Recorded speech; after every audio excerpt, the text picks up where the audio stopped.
Welcome, my AppSec brothers and sisters. This video is one of a continuing series bringing tips and tricks to create and sustain a highly successful application security program. This series is vendor agnostic, focusing on advice that can be used regardless of your tools. In fact, much of the information of this series will be valuable for other IT programs.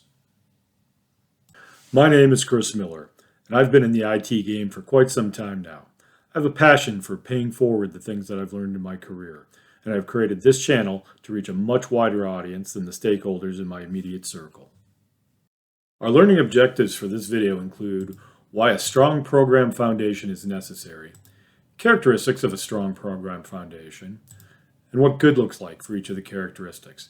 Now, please do note that I will be producing deep dive videos on some of these areas that do require further exploration. But why is a strong foundation crucial in building a successful application security program?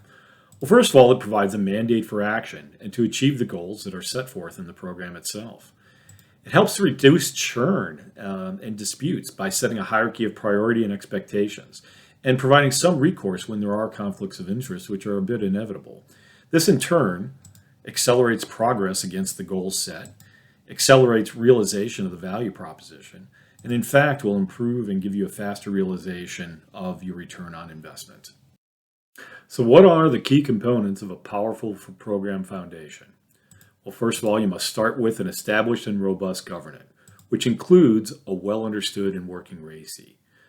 It requires executive visibility and active participation, as well as common goals between stakeholders.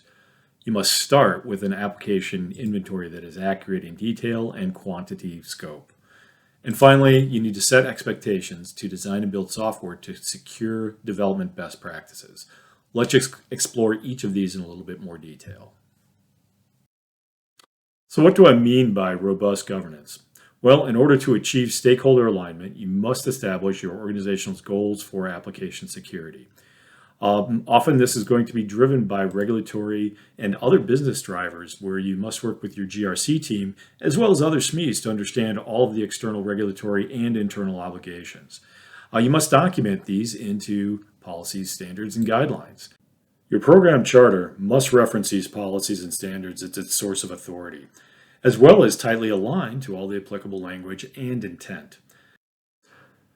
Additional elements within your charter should include a definition of acceptable risk. You want to clearly enumerate what is acceptable to the organization and what is expected from stakeholders. For these items, you do need to provide clear measures of acceptable quality so that you can reduce argument and whether it's a good enough type of situation.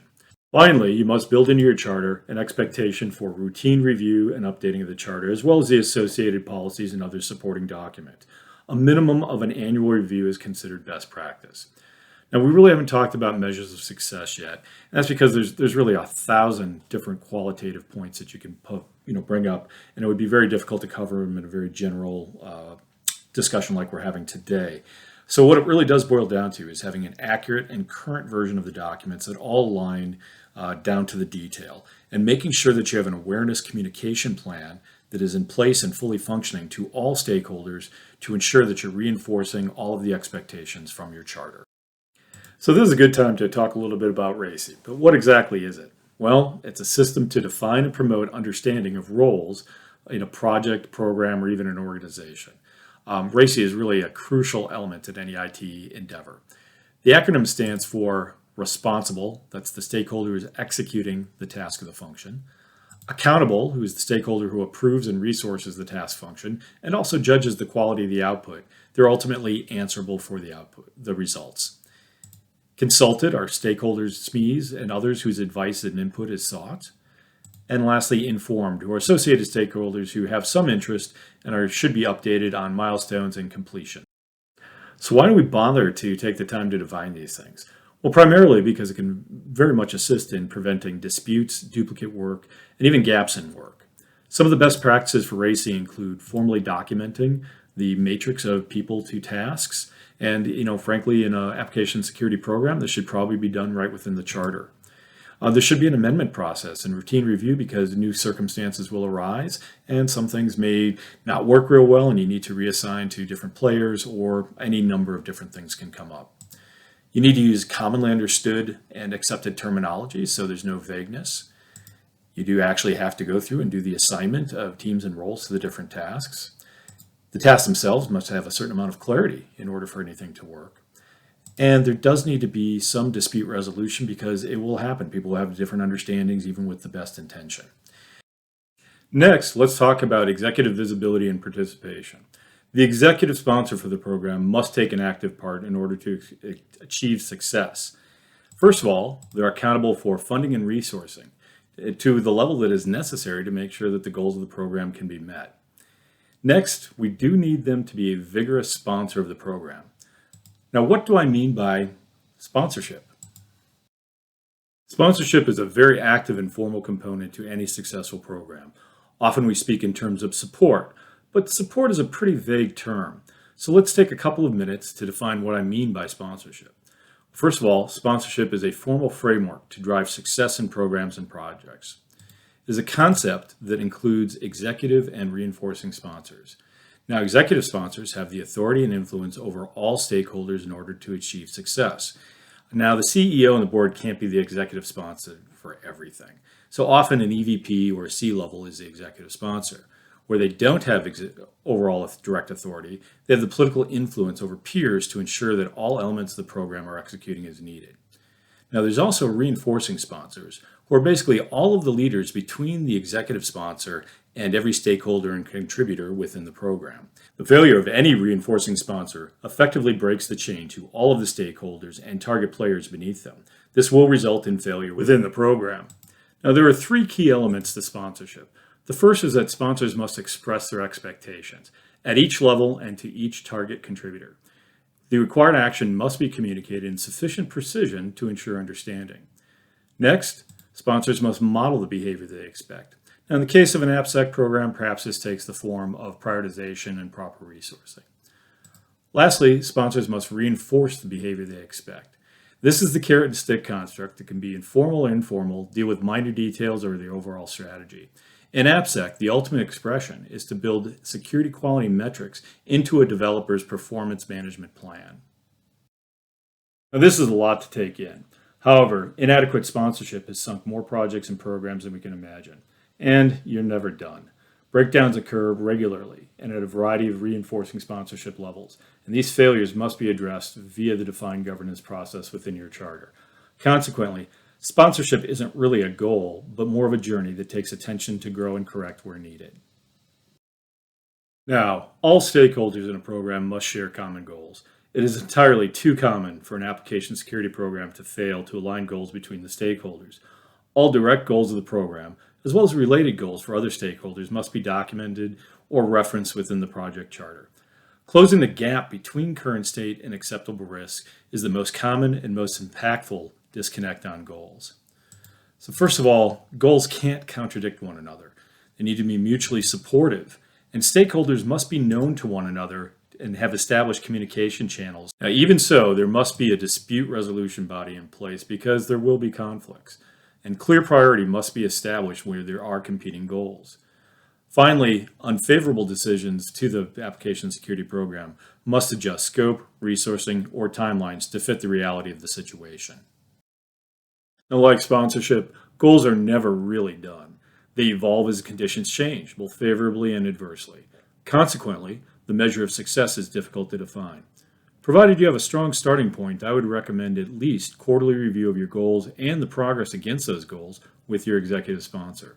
Throughout your program journey, adjustments should be made to your action plan, and for very significant developments, updates to your charter may even be in order. I more often than not encounter organizations with poor, decentralized, or even no application inventory. While it may sound terribly basic to state how important it is to have an accurate inventory, I just can't express strongly enough that an AppSec program without such an inventory cannot be successful. How would your program even address scope or have confidence that you're addressing your total risk picture? It goes without saying that an inventory must be complete, current, accurate, and accessible with a clear RACI for keeping it up to date. Each application must have a risk profile assigned. Risk profiles must be defined in the program charter with unambiguous criteria. Anyone should be able to determine which profile classification for any application based on the metadata characteristics captured in the application record are actually appropriate for that application. Each application must have a clear technical and business owner assigned. Technical details such as programming languages and architectural patterns must be noted. And finally, proprietary components and third-party libraries must be noted and referenced to the aligned entries for each application. Lastly, the program must be built on a foundation of secure principles and best practices. This is definitely one of those topics that could easily slide into more than one of the habits, but we'll organize it here in the foundation habit for now. The first is to use accepted secure coding principles and practices. There are simply certain things that work. Things like least privilege, separation of duties, defense in depth, and many others must be a foundation of your coding practice. The next practice to note is using a zero trust architecture. In brief, every component you build should never accept input from any other component, including the ones that your organization has built, without solid authentication authorization mechanisms to ensure authenticity of the interacting component. The third is to conduct threat modeling exercises early in the design. Threat modeling is a structured exercise designed to surface security requirements based on identification of threat actors and enumerating potential threats mapped to your system's attack surface. Now, all three of these characteristics warrant their own deep dive, which is beyond the scope of today's video. In fact, I've identified 9 deep dives from just this first habit for future production.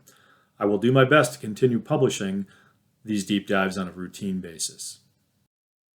In this powerful program foundation summary module, we have explored components critical to achieving a successful AppSec program, including providing for an established and robust governance, which does include itself an understood and working RACI, sponsorship that includes executive visibility and participation, ensuring strict alignment of common goals between stakeholders, and building and maintaining an accurate application inventory. Finally, setting expectations to build software on a secure development foundation of best practices.